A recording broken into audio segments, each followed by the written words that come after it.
Hello दोस्तों, I hope आप सब अच्छे होंगे। साथियों, यह वीडियो यूपी पीसीएस जो प्री एग्ज़ाम होने वाला है उसके लिए रामबाण सिद्ध होने वाला है, जिसके अंतर्गत हम लोग मेडुअल भारत मध्यकालीन भारत के जो विदेशी यात्री भारत में आए थे या फिर से संगम काल में जो विदेशी यात्री भारत आए थे, अन्य जो भक्ति आंदोलन हुए हैं और फिर से किसके द्वारा किसका प्रतिपादन किया गया है, ठीक है, विजयनगर साम्राज्य में, या फिर से और कह सकते हैं कि किस शासन का कार्यकाल कितना था, इन सभी को इस वीडियो में प्रॉपर कवर किया जाएगा। यह वो सेक्शन है जिससे क्वेश्चंस जो है बार बार पूछे जाते हैं और उसके बाद भी जो है यह फैक्ट ऐसे होते हैं जो बार बार पढ़ने के बाद भी जो है वहाँ गलत हो जाते हैं। तो यह वीडियो आप लोगों के लिए बहुत ही इंपॉर्टेंट है। मान कर चलिए कि 3-4 क्वेश्चन सीधे सीधे आप लोगों को एग्जाम में मात्र एक इस वीडियो से देखने को मिलेगा। तो इस वीडियो को स्किप जो है बिल्कुल मत कीजिएगा। मुश्किल से 15-20 मिनट का वीडियो होगा और यह 15-20 मिनट का वीडियो जो है आप लोगों को 3-4 नंबर दे करके जाएगा और इस बात को सीरियसली लीजिए। और एग्जामिनेशन हाल में आप लोग ऐसा फील करेंगे और ना विश्वास हो तो 10 साल प्रीवियस ईयर्स के क्वेश्चन पेपर उठा करके देखिए कि इस सेक्शन से क्वेश्चंस हर साल पूछे जा रहे हैं और यह ऐसे सेक्शंस हैं कि मतलब फैक्ट से रिलेटेड होते हैं जो बार बार याद करने के बाद पढ़ने के बाद ही भूल जाते हैं। तो आप लोग मेरे साथ प्रॉपर बने रहिए, जिसमें जैसे विजयनगर आने वाले प्रमुख विदेशी यात्री कौन कौन हैं, भक्ति आंदोलन के प्रमुख प्रवर्तक संत, विजयनगर साम्राज्य के अधिकारी, या फिर से और भक्ति आंदोलन के संत, उनके संप्रदाय, सल्तनतकालीन स्थापत्य कला हो गया, ठीक है, या फिर से विभिन्न पुस्तकों की जो रचनाकार हैं उनके द्वारा किस पुस्तक की रचना की गई है, इन सभी जो प्रश्न हैं इंपॉर्टेंट, उन सभी को इस वीडियो में प्रॉपर कवर किया जाएगा। तो मेरे साथ बने रहिए और इस वीडियो को प्रॉपर देखिए। यह वीडियो आप लोगों के लिए बहुत ही उपयोगी सिद्ध होने वाला है। तो चलिए इसी के साथ वीडियो की शुरुआत करते हैं। निकोलो कोंटी जो इटली का यात्री था, इटली का निवासी था और यह देवराय प्रथम के शासनकाल में भारत आया था। अब्दुल रज्जाक फारस का निवासी था और यह देवराय द्वितीय के शासनकाल में भारत आया था। नुनीज यह विजयनगर आने वाले यात्री हैं, याद रखिएगा, ठीक है। नुनीज पुर्तगाल का यात्री था या पुर्तगाल का निवासी था जो अच्युत राय के शासनकाल में विजयनगर आया था। डोमिगो पायस और बारबोसा यह दोनों पुर्तगाली निवासी थे और यह दोनों कृष्णदेव राय के शासनकाल में विजयनगर आए थे, ठीक है। तो इंपॉर्टेंट है, देख लीजिएगा। निकोलो कोंटी इटली का निवासी था, देवराय फर्स्ट के शासनकाल में आया था। अब्दुल रज्जाक फारस का निवासी था, देवराय द्वितीय के शासनकाल में आया था। नुनीज पुर्तगाल का निवासी था, अच्युत राय के शासनकाल में आया था। डोमिगो पायस और बारबोसा यह दोनों पुर्तगाल के निवासी थे और यह दोनों कृष्णदेव राय के शासनकाल में भारत आए थे। नेक्स्ट देखिए, विजयनगर साम्राज्य के जो प्रमुख अधिकारी थे उनके बारे में देखेंगे। नायक सैनिक भू सामंत होता था। दंड नायक सैनिक विभाग का प्रमुख और सेनापति होता था। रायसम यह विजयनगर साम्राज्य में सचिव होता था। कड़िकम यह लेखा अधिकारी था। अमर नायक सैन्य मदद देने वाला सामंतों का वर्ग था एक, ठीक है। आयंगर वंशानुगत ग्रामीण अधिकारी को आयंगर कहा जाता था विजयनगर में। और पलाइयागार यह जमींदारी प्रथा से संबंधित था। स्थानिक था मंदिरों की व्यवस्था करने वाले अधिकारी को विजयनगर साम्राज्य में स्थानिक कहा जाता था और शाही मुद्रा रखने वाले अधिकारी को मुद्राकर्ता कहा जाता था, ठीक है। तलस ग्राम का रखवाला चौकीदार होता था। गौंड नगर का प्रशासक होता था और परुपत्यागार जो है राजा या गवर्नर का प्रतिनिधि होता था। सल्तनतकालीन स्थापत्य कला देखिए, इमारत कुब्बतुल इस्लाम मस्जिद जो मेहरौली में है इसका निर्माण कुतुबुद्दीन ऐबक ने करवाया था। कुतुब मीनार मेहरौली जो दिल्ली में है इसका निर्माण कुतुबुद्दीन ऐबक ने करवाया था और मतलब इल्तुतमिश ने इसको पूरा करवाया था, शुरू कराया था कुतुबुद्दीन ऐबक ने। 28 दिन के झोपड़े का निर्माण जो अजमेर में स्थित है इसका निर्माण भी कुतुबुद्दीन ऐबक द्वारा कराया गया था। सुल्तानगढ़ी का मकबरा जो दिल्ली में है इसका निर्माण इल्तुतमिश ने कराया था। जामी मस्जिद बदायूं इल्तुतमिश ने इसका निर्माण कराया था। अलाई दरवाज़ा जो दिल्ली में है यह अलाउद्दीन खिलजी द्वारा निर्मित है। मोठ की मस्जिद जो दिल्ली में है इसका निर्माण किया था मियाँ भुइया ने, इसका निर्माण मियाँ भुइया द्वारा किया गया था। कोटला फिरोज शाह में जो स्थित है कोटला फिरोज शाह कोटला में जो मकबरा है उसका निर्माण फिरोज शाह तुगलक द्वारा कराया गया था। नेक्स्ट देखिए भक्ति आंदोलन के प्रमुख प्रवर्तक और उनके सिद्धांत कौन थे, यह इंपॉर्टेंट है, इससे क्वेश्चन पूछे जाते हैं बार बार। शंकराचार्य यह अद्वैतवाद के सिद्धांत के प्रतिपादक थे। रामानुजाचार्य विशिष्टाद्वैतवाद। निम्बार्काचार्य द्वैताद्वैतवाद या भेदाभेदवाद सिद्धांत के प्रवर्तक थे। वल्लभाचार्य शुद्धाद्वैतवाद के प्रवर्तक थे। माधवाचार्य द्वैतवाद के प्रवर्तक थे। रामानंद राम भक्ति संप्रदाय के जो है प्रवर्तक थे। नामदेव की बात करें तो विठोबा भक्ति या वारकरी संप्रदाय जो है इसके संस्थापक नामदेव थे। सूरदास कृष्ण भक्ति, दादू मियाँ जो है दादू पंथ के प्रवर्तक थे। तुकाराम जो है यह वारकरी संप्रदाय वारकरी पंथ के प्रवर्तक थे।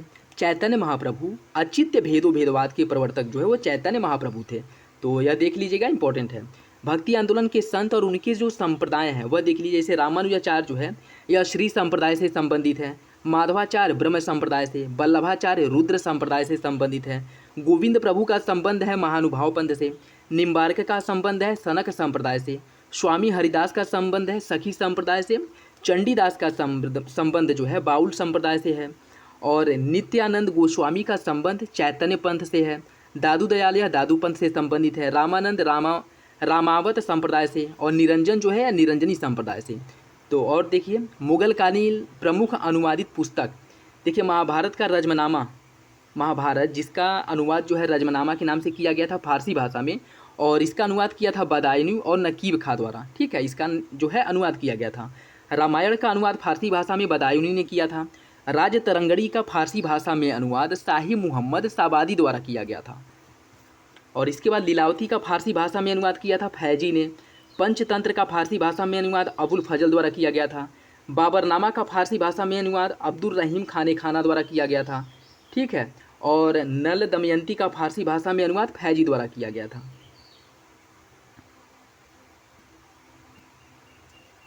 मुगल काल में आए विदेशी यात्री कौन कौन थे? रॉल्फ फिच, यह पिछली बार जो है या यूपीपीसीएस में ये क्वेश्चन आया था मिलान करने के लिए, ठीक है।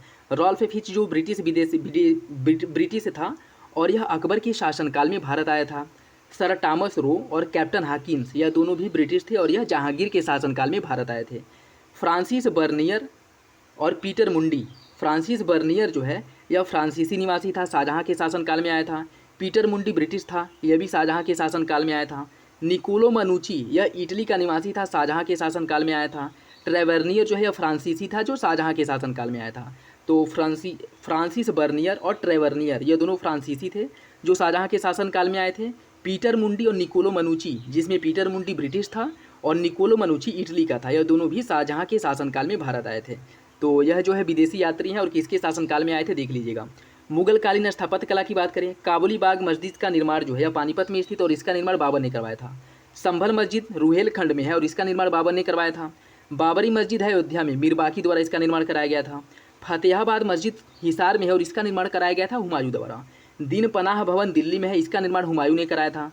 पुराना किला दिल्ली में है, इसका निर्माण शेरशाह ने कराया था, इसका निर्माण शेरशाह द्वारा कराया गया था।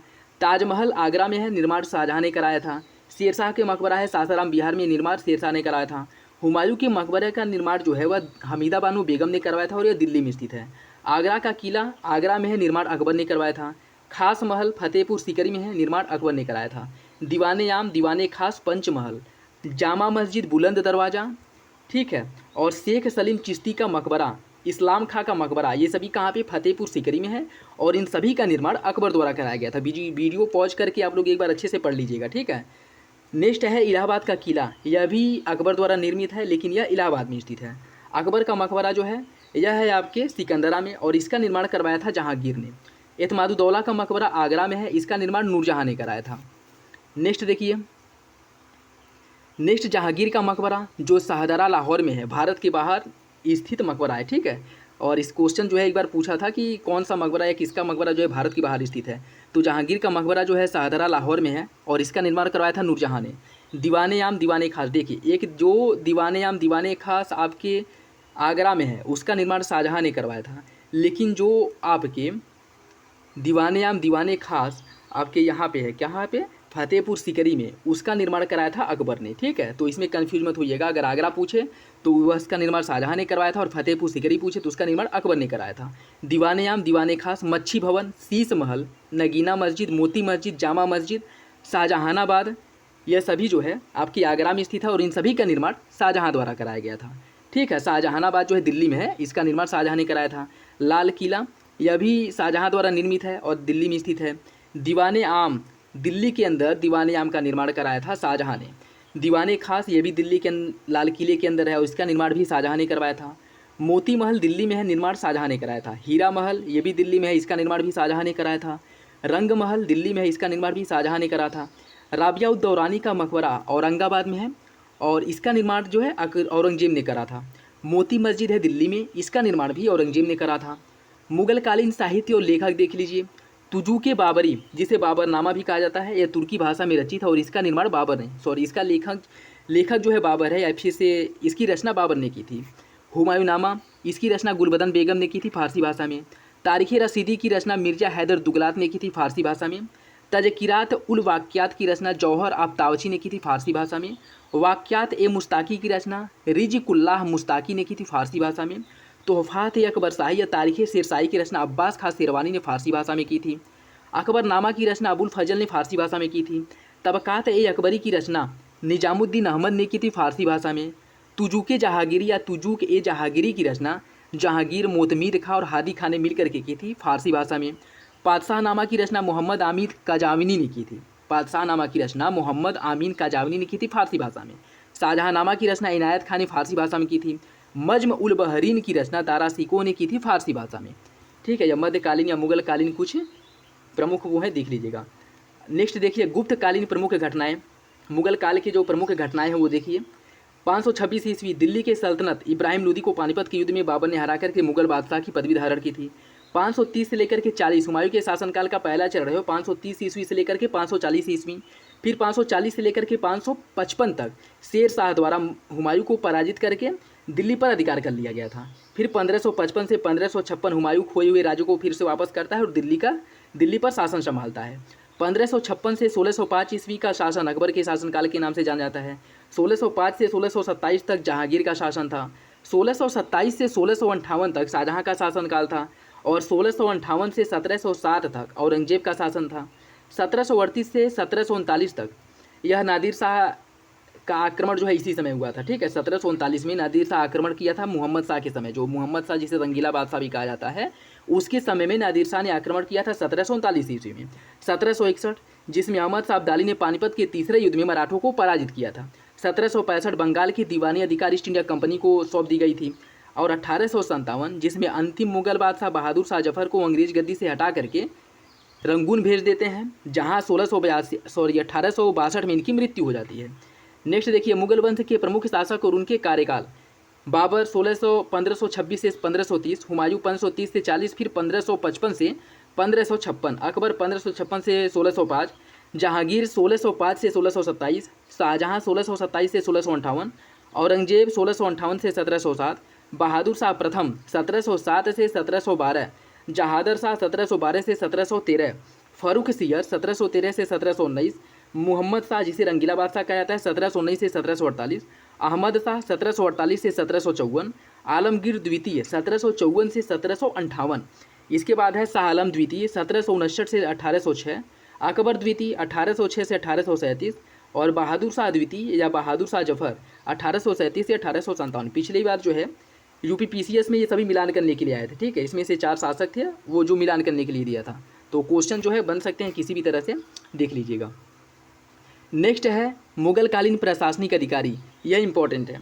वजीर यह राजस्व विभाग तथा वकील की अनुपस्थिति में प्रधानमंत्री का पद संभालता था, राजस्व विभाग का प्रमुख था। मीर बख्शी यह सैन्य प्रशासन की देखरेख करने वाला अधिकारी था और यह मनसबदारों का प्रधान था, सैनिकों की भर्ती और हथियारों या अनुशासन का प्रभारी होता था। ठीक है, हथियार अनुशासन जो है इनका प्रभारी मीर बख्शी होता था। खाने सामा जो है यह बादशाह के गृह विभाग का प्रमुख अधिकारी होता था। सद्र या धार्मिक मामलों का अधिकारी या दान विभाग का जो है मंत्री होता था। काजी उल कुज्जात जो है न्याय मामलों का अधिकारी होता था। मुहतसिब प्रजा के नैतिक चरित्र की देखभाल करने वाला अधिकारी होता था। मीर आतिश या शाही तोपखाने का प्रधान था, जिसे दरोगा ए तोपखाना भी कहा जाता था। दरोगा ए डाक चौकी जो है गुप्तचर विभाग का प्रमुख और पत्र व्यवहार का प्रभारी होता था। मीर ए बहर जल सेना का प्रधान होता था, जिसका प्रमुख कार्य था शाही नौकाओं की देखभाल करना। मीर ए तोजक या धर्म अनुष्ठान का अधिकारी और धार्मिक उत्सवों आदि का प्रबंधन करता था। मीर ए बर्र यह वन विभाग का अधिकारी था। वाक्यानबीस जो है सूबे का गुप्तचर विभाग प्रधान होता था, जो राज्य के सभी समाचारों से केंद्र को अवगत कराता था, मतलब इसका सीधा कंटेक्ट जो है बादशाह से होता था।